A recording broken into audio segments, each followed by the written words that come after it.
Praise lord.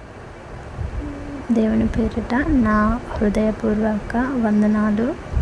ఈరోజు దేవుని వాగ్దానము, నూతన స్వభావమును మీకు కలగజేసెదను.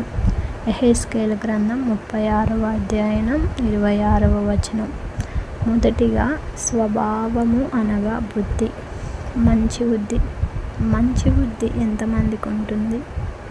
మొదటిగా పిసినారి బుద్ధి, ఈర్ష్య బుద్ధి, అసూయ బుద్ధి, ఇతరులు ఎదుగుతుంటే చూడలేక నాశనం అవ్వాలనుకునే బుద్ధి. ఇలా కొన్ని రకాలు ఉంటాయి బుద్ధులు. అయితే దేవుడు ఇక్కడ ఏం చెప్తున్నాడంటే, నూతన స్వభావాన్ని కలుగజేస్తాను, అంటే మంచి వ్యక్తిత్వాన్ని ఇస్తాను. ఆయన మాటని వినినప్పుడు మనం ఈ యొక్క మంచి స్వభావాన్ని అలవర్చుకుంటాము అని చెప్తున్నాడు.